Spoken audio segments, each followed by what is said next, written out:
Mga kanoknok, ngayong umaga nga po, naka-schedule po tayo para magpaligo sa ating mga noknok na gagamitin po natin ngayong breeding season. So yan, umpisan ko na po ang pagre-repair, pinuksan ko na po yung shampoo at ginamit ko po ay wash out. Baka naman, ngayong pong umagang to ay, ngayon po naka-schedule ang ating magpapaligo. Ngayon po ay ako yung nagpe-prepare na ng ating gagamitin sa ating mga noknok. At matapos ko nga buksan yung shampoo, nilagay ko na nga po sa balde yung may tubig para imekos-mekos ko na. Inuna ko na po dyan yung gilmore po natin at hinimas-himas ko po at ang hirap po pa ng paliguan niya at nagwawala po talaga siya. So kailangan po talaga ng konting pasyensya at habaan po natin ang ating PC. Kung ang PC po natin ay sobrang iksi, ay dapat po natin matutunan dyan ay pahabain ang ating pasyensya.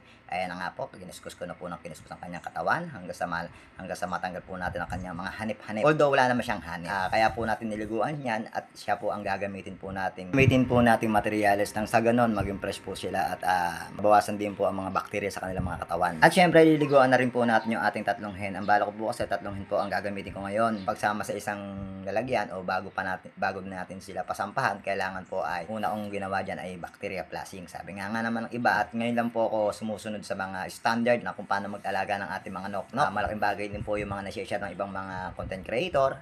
Ina-achieve ko naman nang sa ganun ay maging healthy ang ating mga noknok. At nang tayo makaiwas sa mga bakterya at nagdudulot ng sakit ng ating mga noknok, ugaliin po natin na naka-program po ang kanilang paliligo at pagbabacteria flushing. Nang sa ganun lahat po ng ating pasisiw ay makakasigurado po tayong healthy at wala po pinagdadaanan ng sakit. Hanggat maaari po ay pag-aralan po natin ang bawat materials po ang ating gagamitin at siguraduhin po natin na wala silang halak, sipon o kung ano man na nararamdaman nila. Nang sa ganun po ay tuloy-tuloy po ang pangingitog ng ating mga hen, lalo po nakakasigurado po tayo na ang ating product ay healthy at ating mga hen ay healthy din na walang nararamdaman. At syempre ang ginagamit kong patuka dyan ay yung mataas po ang kanyang protein ng sa ganun. Mataas na makukuha nilang vitamina sa kanilang katawan nang sila ay bumilog ang kanilang mga katawan. At kung sakali naman po napadaan po ang aking video sa inyo mga wall, ako po ay nakikiusap please. At sana po ay pakipollow na naman po yung aking Facebook page. Ako nang sa ganun naman po ay madagdagan ang aking mga followers sa aking mga videos na muna. Ang kakwenta-kwenta, subalit pinaghihirapan ko ito at pinagtsatsagaan ko at pinanguunlad ko. Kaipon ng maraming followers. Ako po ay nakikiusap po sa inyo. Maraming salamat po sa mga nagtsatsaga pong manood sa aking video. At sa mga tao naman na ayaw sa aking mga video ay hindi ko kayo para pilitin. Kayo na po ang bahala maghusga kung ano man ang aking mga pinagagawa. Subalit yung aking ginagawang ito ay wala naman ako masamang intensyon. Ang sa akin lang po ay sinishare ko lang po kung paano po ako mag-alaga at sinishare ko din po na kung nanonood din po sa aking kapwa creator kung ano pong ginagawa nila at alam ko magiging tama at share rin po ang ginagawa kong halimbawa nang sa ganun po ay makakuha po ako ng idea sa kanila. Malaking bagay po ang mga content creator sa mga pamamaraan kung paano mag-survive ng ating mga noknok. At paminsan-minsan din naman po ay tayo po ay nagkakamali nang sa ganun po ay makakuha po tayo ng ibang idea sa iba. At hindi naman po masama na kumuha po ng idea sa iba nang kung alam mo naman na mapapabuti ang iyong mga noknok at may ako makakaiwas tayo sa mga aberya. Lalong-lalo na po ay ako po ay hindi professional na mag-aalaga ng manok at lalong-lalo hindi po ako magmamanok. Ngayon lang po ako nag-experience ng ganito. Nang maiba naman po kung baga sinasabi ng iba, passion ba? Passion. At syempre tinuturing ko rin po itong isang investment. Ika nga pag may sinusok, may mabubunot pagdating ng panahon. At dito